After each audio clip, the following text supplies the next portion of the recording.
Les disciples étaient dans la détresse en ramant, car selon la version anglaise, le vent leur était contraire.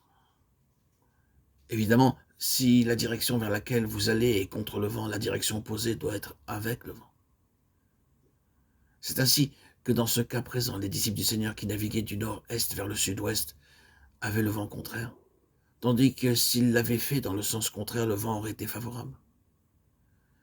Ici, nous touchons un point important. Beaucoup trop de chrétiens naviguent seulement avec le vent et il serait étonnant qu'ils soient sur le chemin préparé par le Seigneur. Ils se laissent pousser par le vent du monde, la vie du monde. Il nous faut accepter ce fait. Nous devons marcher sur le chemin qui nous est destiné puisque le Seigneur a déjà déterminé notre position dans le monde. Car n'a-t-il pas déclaré que le monde les a haïs en parlant de ses disciples, Jean 17, 14 ? Et c'est pourquoi le vent de ce monde s'oppose à notre arche.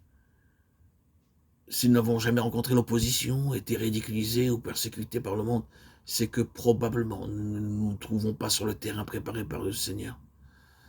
De temps à autre, nous aurions dû faire face à l'opposition du vent, au lieu de toujours naviguer avec le vent.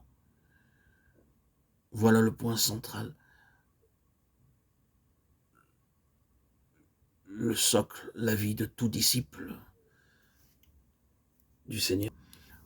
Quoique fatigués, faisant face au vent, nous devons malgré tout courir, malgré tout avancer. Malgré le vent, malgré ce que le monde nous propose, nous devons faire face. Pour arriver au but décidé, nous devons nous fortifier notre esprit, persévérer pour le Seigneur Jésus. Que nous souffrons ou paraissons être battus, cela ne doit pas être un problème. Il nous faut continuer d'avancer. Nous sommes sur la route, face au vent contraire, pour arriver à destination. Ne déclarons pas forfait pour quelque raison que ce soit. Ne nous lassons pas et ne soyons pas défaillants. Bien au contraire, nous devons regarder au-delà, vers Jésus, l'auteur et le consommateur de notre foi, pour arriver à terme, au bout, au but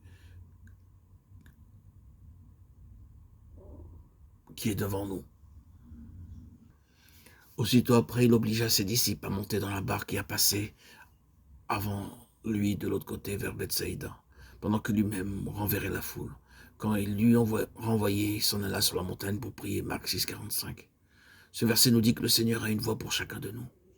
Le mot contrainte est ici le même terme que nous trouvons dans 2 Corinthiens 5, 14, car l'amour de Christ nous contraint.